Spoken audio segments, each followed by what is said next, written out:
बिस्मिल्लाहिर्रहमानिर्रहीम, अस्सलाम वालेकुम। अल्लाह पाक के रहमत करम और फजल के साथ आज की रेसिपी करते हैं जी शुरू। रेसिपी मैं आज आपके सामने शेयर करने जा रही हूँ करेलों की, क्योंकि हमारी प्यारी प्यारी बहनों को बहुत ज़्यादा जो थोड़ी से मसाइल पेश आते हैं करेलों की रेसिपी को बनाने के लिए, करेलों को पकाने के लिए उनको बहुत ज़्यादा जतन करने पड़ते हैं, उनको सुखाना पड़ता है, उनको नमक लगाना पड़ता है। लेकिन आज की जो रेसिपी है बहुत ही डिफरेंट तरीके से मैं बनाना सिखाऊंगी, जो बहुत ही आसानी के साथ बन जाते हैं। और आज की इस रेसिपी में मेरी सारी बहनों को चैलेंज है कि इस तरह से अगर आप करेले पकाएंगी तो आपके करेले बहुत ही ज़बरदस्त बनेंगे, बिल्कुल भी कड़वे नहीं होंगे। यहाँ पे मैंने लिए हैं जी 1 किलो करेले और उनको कटिंग करके रख लिया है, जस्ट साफ करके, बिल्कुल भी ऊपर से उसकी स्किन नहीं उतारी। ये देखें आपके सामने ऐसे ही रख लिया है।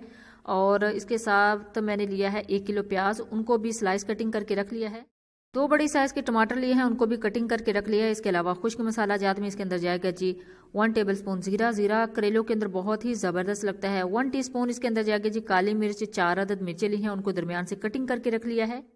1 टीस्पून इसके अंदर सुर्ख मिर्च जाएगी। 1 टेबलस्पून इसके अंदर नमक जाएगा। 1 टीस्पून हल्दी जाएगी। 1 टीस्पून कुटी हुई लाल मिर्च जाएगी और 3 टेबलस्पून इसके अंदर जाएगा जी अनारदाना। और एक स्पेशल टिप ये है कि आपने अनारदाना जब भी यूज़ करना है इसको वॉश करने के बाद यूज़ करना है। मैंने इसको 10 मिनट के लिए पानी में रख दिया था और जैसे ही ये थोड़ा सा उसके ऊपर से मिट्टी उतर गई और इसको वॉश करने के बाद मैंने थोड़ा सा सुखा लिया और सुखाने के बाद ऐसे रख लिया है। यही रेसिपी में सारे इंग्रेडिएंट जाएंगे जी, इसी से हमारी जो रेसिपी है बहुत ही ज़बरदस्त बनेगी। ये मैंने इसको नमक भी नहीं लगाया, ना ही इसको धूप में सुखाया है। ये फ्रेश करेले हैं, इनको साफ करके रख लिए। चलते हैं जी तैयारी की तरफ। बिस्मिल्लाहिर्रहमानिर्रहीम। कढ़ाई के अंदर हमने ऑयल यूज़ करना है। 1 किलो करेले हैं तो इसके अंदर जाएगा जी 1 cup cooking oil. Cooking oil को गर्म होने के बाद इसके अंदर ऐड करेंगे जी करेले। बिस्मिल्लाहिर्रहमानिर्रहीम। करेले आपके सामने मैं ऐड कर रही हूँ। देखें बिल्कुल भी इनको धूप में नहीं सुखाया, बिल्कुल भी नमक लगा के इसके अंदर इसका पानी नहीं निचोड़ के डाला। इसको बनाने का तरीका सिर्फ यही है कि इसको अच्छे तरीके से आपने वॉश करना है साबुत करेलों को और उनको अच्छे तरीके से खुश्क करना है कपड़े की मदद से।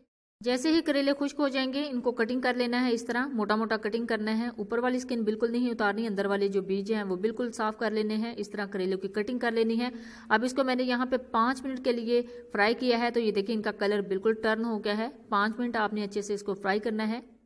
5 मिनट फ्राई करने के बाद ये थोड़े से इनका जो कलर है वो टर्न हो गया है, लेकिन अभी भी ये क्रिस्पी नहीं हुए। जितनी देर तक ये क्रिस्पी ना हो जाए आपने नहीं निकालने, क्योंकि इसकी जो एक मेथड है इसके अंदर से खुशबू आना स्टार्ट हो जाती है। तो समझिए हमारे करेले बिल्कुल परफेक्ट फ्राई हो चुके हैं। अल्हम्दुलिल्लाह हमारे करेले 7 से 8 मिनट में फ्राई हो गए हैं।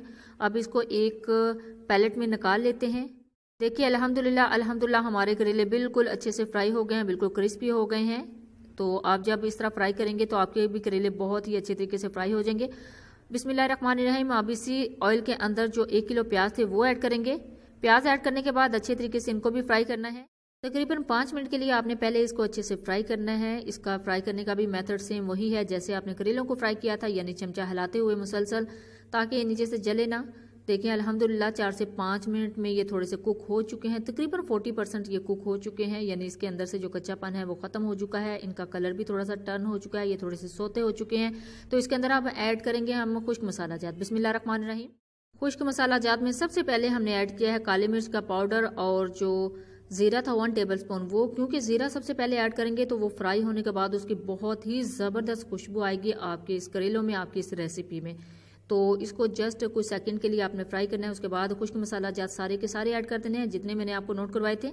आप अपनी क्वांटिटी के हिसाब से इनकी जो मेजरिंग है वो थोड़ी सी कर सकते हैं। अगर आप ज़्यादा बना रहे हैं तो थोड़ा सा ज़्यादा कर लें, अगर आप कम बना रहे हैं तो थोड़े मसाला जात कम कर लें। इसके अलावा इसके अंदर ऐड किया है जी अनारदाना। इसी स्टेज पे आपने ऐड करना था अनारदाना और इसके साथ ही हमने ऐड कर दिया है टमाटर। टमाटर ऐड करने के बाद 1 से 2 मिनट में अच्छे से इसको मिक्स करना है और 3 से 4 मिनट के लिए इसको अच्छे से कवर कर देना है ताकि हमारी जो टमाटर है वो अच्छे से सॉफ्ट हो जाए। अल्हम्दुलिल्लाह टमाटर बिल्कुल सॉफ्ट हो चुके हैं। तो अब इसके अंदर ऐड करेंगे जी सब्ज मिर्चें। इनको दरमियान से कट कर लिया था। 4 अदद सब्ज मिर्चें मैंने ऐड की हैं। देखिए कितना खूबसूरत कलर आया है। अब इसके अंदर ऐड करेंगे जी अपने करेले। देखिए अल्हम्दुलिल्लाह करेले कितने क्रिस्पी थे और कितने क्रिस्पी तरीके से फ्राई हुए थे। देखिए अल्हम्दुलिल्लाह सारी चीज़ें अब हमने अच्छे से मिक्स कर दी हैं और मिक्स करने के बाद इसको मज़ीद 5 मिनट के लिए फ्राई करना था। फ्राई करने के बाद हमारे करेले बिल्कुल डन हो चुके हैं, हमारी रेसिपी बिल्कुल डन हो चुकी है। तो इसको करते हैं जी डिश आउट। बिस्मिल्लाहिर्रहमानिर्रहीम। करेलों को डिश आउट करने से पहले आपके साथ ज़रूरी टिप शेयर कर दूं कि आपने जब भी करेलों को ऐड करना है और मिक्स करना है तो आपने इसको कवर नहीं करना, 4 से 5 मिनट के लिए जस्ट वैसे ही इनको फ्राई करना है ताकि सारी जो मसाले जात हैं उनके इक्वली सारा टेस्ट इसके अंदर आ जाए।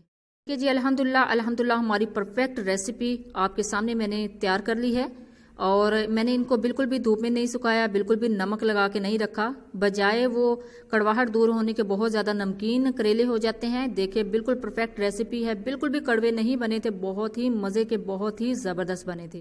बजाय धूप में रखने के और नमक लगा के, उस तरह आपका बहुत ज़्यादा टाइम वेस्ट होगा। इस तरीके से आप बनाएं, बिल्कुल परफेक्ट आपकी रेसिपी बहुत ही मज़े की बनेगी, बहुत ही जल्दी बन जाएगी। जब भी बनाएं अपना फीडबैक ज़रूर दीजिएगा, दुआओं में ज़रूर याद रखिएगा। अल्लाह हाफिज़, थैंक्स फॉर वॉचिंग।